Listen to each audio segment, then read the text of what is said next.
Welcome to another video, guys. The new fusion just got revealed yesterday. Now we're gonna look at what her skills are gonna be doing, should you be going for it, and how much you could be expecting her to be costing you. This will be a mixed fusion event, so it shouldn't be too hard, but it's not the easiest, that's for sure. So I hope you find the video helpful, and if you do, like and subscribe would be awesome. And don't forget to check me out live on stream each Tuesday and Thursday, where I do free account takeovers for you guys, so you can enjoy Raid even more. If you want to support the channel for free, download the game from my premium new download link, and start Raid the right way with all of these amazing champions as soon as you start, and you're also gonna have 48 hours to use the promo code section for an extra amazing legendary champion, including Pelops with the code SUPERVICTORY. But now, let's get into the video.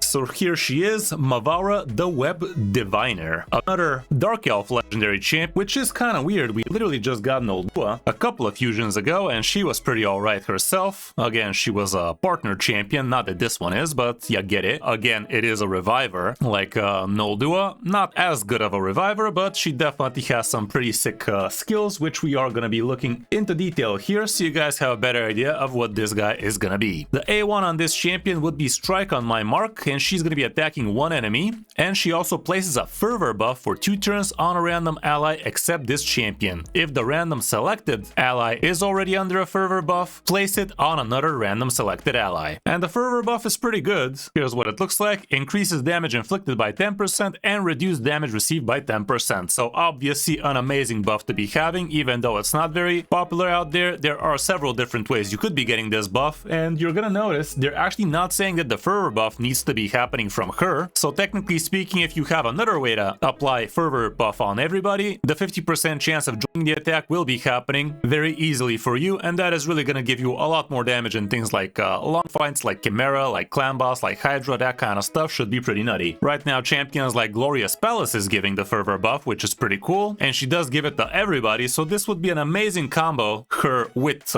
Glorious Palace. That way you're going to get yourself a lot more damage this way. She's also a pretty good reviver, and even though the fusion champion is not as good as reviving, she still has that just in case something silly happens, like Glorious Palace getting clapped or something. Another way you could be getting yourself the fervor buff would be from the mythical Hollow Hilt relic. Obviously that's not very easy to get, but it definitely is another great way for you to be getting extra fervor stuff on the team and abuse that passive even more. And we're still only on the A1, which is kind of huge. It does book out 4 times just to increase the damage, so it's a pretty useless skill to be booking, but the other 2 are definitely very good, and they only take a couple of books each to decrease your cooldown by 2. So all around you could get lucky to fully book this champion with only 4 legendary books, or not so lucky and book her out completely with 8. The next skill is Nexus of Silk, books down to 3 turn cooldown, places a 25% strengthen buff and a 50% increased resistance buff on all allies for 2 turns. Also equalizes the HP levels of all allies. The HP levels of all allies will be brought up to the level of the ally with the highest HP. The strengthen is definitely a very good buff to be having, but also the increased res is super important nowadays, guys, especially if you're trying to build yourself a Titus team, because a lot of the times on these account takeovers I do, people do have Wixwell, they have Titus, they have everything they need, but they don't have an increased res champion on the team, and that makes it a lot harder to actually build a team like that, because this means everybody needs to be with, for Hydra, above 400 res, for Titus, and for Chimera even more. So yeah, the increased res is definitely nothing to scoff at. The equalization HP can be pretty good as long as you keep the team healthy, and the strengthen is definitely one of the best defensive buffs you could be bringing, so all around a pretty sick second skill for this champion, a very good utility. And her A3 is going to be the Web's Whisper, which again books down to a 3 turn cooldown, and she is going to be reviving an ally with 50% HP and 50% turn meter, which is not the most amazing revive, let's not pretend. And then she places a Perfect Veil buff on all allies except on her, and also places an Unkillable buff on this champion for 2 turns. These buffs will be placed even if no allies were revived, which is pretty nice for manual play, not so nice for multi-battles and such, because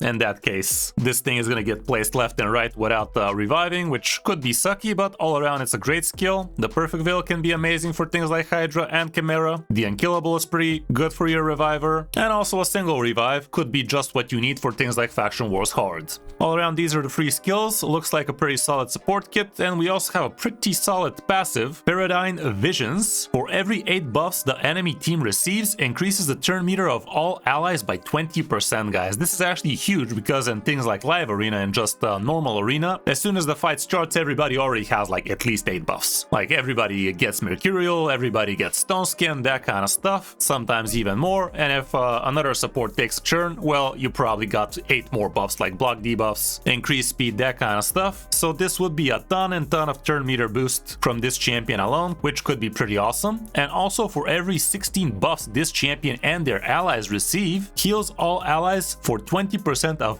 their max HP. This is important that it's their max HP, no need to build her into super high HP or anything like that, but she will be bringing a little bit of healing, comboed off with the equalization. Surely it's going to be a pretty good champion to be bringing in all sorts of different places. And not only that, she's going to be giving 28% speed in arena battles, which can be pretty nice. So she is having a decent package as an arena speed lead, but she's also pretty good as a go second team, so all around great champion to be having. Surely she's going to be helping big time in things like faction wars. She should be good on Hydra, she should be good on Chimera, especially if you're lacking some good support champions. Like I said, this will be a mixed fusion, so you are going to have to gather fragments for epics and then level them up and ascend them, which is not the easiest thing in the world, let's not pretend, but it's definitely also pretty doable. As long as you have played the game for over 3 months, I think this fusion will be doable for basically any player that has already tackled Nightmare and Ultra Nightmare clan boss. And if you're already able to actually clear things like Doom Tower, easy and hard, you should be having no problem having yourself enough shards to actually back her in the next couple of weeks. I'm expecting the fusion to be starting on Tuesday, question mark. I'm really not sure. They kind of gave this info a little bit early on a weird spot, but that's when usually fusion starts, so something along those lines, might be a bit earlier, but time will tell on that front. But yeah, what I'm trying to say is you're not gonna need that much resource to actually get her. I think if you already have something along the lines of